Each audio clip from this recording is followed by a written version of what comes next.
নমস্কার সবাইকে, আয়ুষ্মিতার লাইফস্টাইলে সবাইকে স্বাগত জানাই। আজ রথযাত্রা উপলক্ষে সবার সাথে ভাগ করে নেব পুরীর স্পেশাল খাজার রেসিপি। তো সবার প্রথমে আপনাদের সবাইকে জানাই শুভ রথযাত্রা। তো শুরু করা যায়। প্রথমে কিছুটা ময়দা একটা বাটির মধ্যে নিয়ে নিলাম। এরপরে ময়দার মধ্যে কিছুটা তেল, সাদা তেল নিয়ে নিলাম ময়াম দেওয়ার জন্য। এরপর অল্প একটু লবণ, আপনারা চাইলে ঘিও ব্যবহার করতে পারেন। এরপর ভালো করে ওটাকে ময়াম দেওয়া হলো। ময়াম দিয়ে যখন হাতের মধ্যে দেখা যাবে দলা দলা বেঁধে যাচ্ছে, তখন বোঝা যাবে আমাদের ময়ামটা ঠিকঠাক হয়েছে। এরপর নর্মাল রুম টেম্পারেচারে জল দিয়ে ভালো করে ময়দাটাকে মাখিয়ে নিতে হবে কিছুক্ষণ ধরে। মাখা হয়ে গেলে ঢাকনা দিয়ে আধা ঘন্টা মতো রেখে দিতে হবে। এর পরের স্টেপ হবে 1 বাটি চিনি ও 1 বাটি জলের দিয়ে ভালো করে রসটা বানিয়ে নিতে হবে। রস বানানোর জন্য কিছুক্ষণ ধরে নাড়াচাড়ার পর যখন চ্যাটপেটে ভাব চলে আসবে, বোঝা যাবে আমাদের রস রেডি হয়ে গেছে। এরপর ময়দাগুলোকে এক এক করে পরোটা বা লুচির যেরকম লেচি কাটি ওরকম লিচি কেটে নিতে হবে। লেচি কাটার পরে ওগুলোকে ছোট ছোট করে গোল গোল করে আমরা একটা পাত্রে রেখে দিলাম।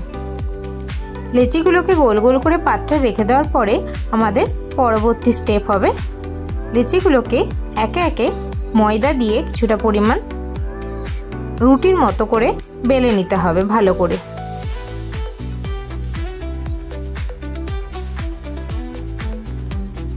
খুব পাতলা পাতলা করে বেলতে হবে।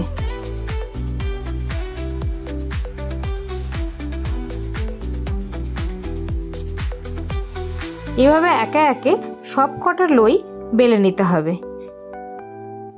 বেলে নেওয়ার পরে একটা করে রুটি চাকতা বেলার উপর রাখতে হবে। তার মধ্যে কিছুটা সাদা তেল অথবা ঘি ব্রাশ করে ভালোভাবে দিতে হবে। এরপরে আপনাদের ঘরে যদি চালের গুঁড়ো থাকে তো চালের গুঁড়ো অথবা সামান্য শুকনো ময়দা অথবা কর্নফ্লাওয়ার, আমি এখানে কর্নফ্লাওয়ার ইউজ করেছি, এইভাবে রুটিটার উপর ভালোভাবে ছড়িয়ে দিতে হবে। এরপরে আর একটা যে রুটি আছে সেই রুটিটা ওর ওপরে দিতে হবে এবং সেম প্রসেস আবার করতে হবে। এইভাবে আমি 5খানা টোটাল রুটি একসাথে একই প্রসেসে করে নিয়েছি।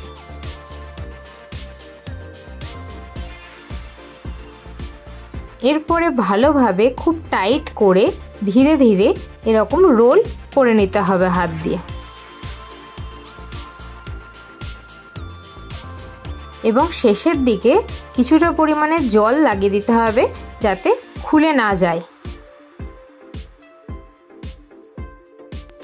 এরপর চাকু দিয়ে সামনের দিকটা কেটে বাদ দিয়ে দিলাম। এরপরে সমান করে প্রত্যেকটা অংশ কাটছি।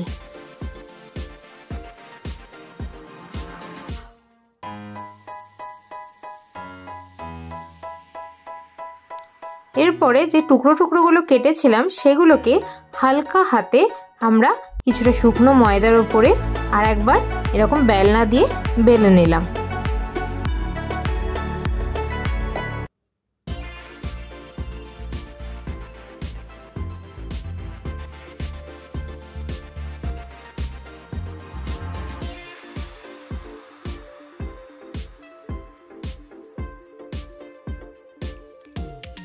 বেলা হয়ে গেলে এবার শুরু হবে ভাজার প্রস্তুতি। প্রথমে তেলটাকে দেখে গরম করতে দিলাম। খুব গরম হলে চলবে না, হালকা গরম হওয়া চাই।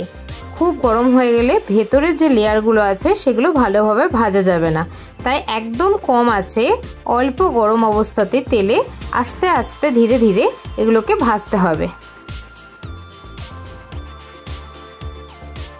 যখন লাল হয়ে আসবে ভাজাগুলো তখন এগুলোকে আমরা তুলে নেব। তুলে নেবার পরে প্লেটে কিছুক্ষণ 10-15 মিনিট রাখার পর ঠান্ডা যখন হালকা হয়ে আসবে তখন আমরা রসের মধ্যে দিয়ে আরও 30 সেকেন্ড মতো এদিক ওদিক নাড়াচাড়া করে কিছুক্ষণের জন্য আমরা ওগুলোকে প্লেটের মধ্যে সার্ভ করে দেব। তো নমস্কার।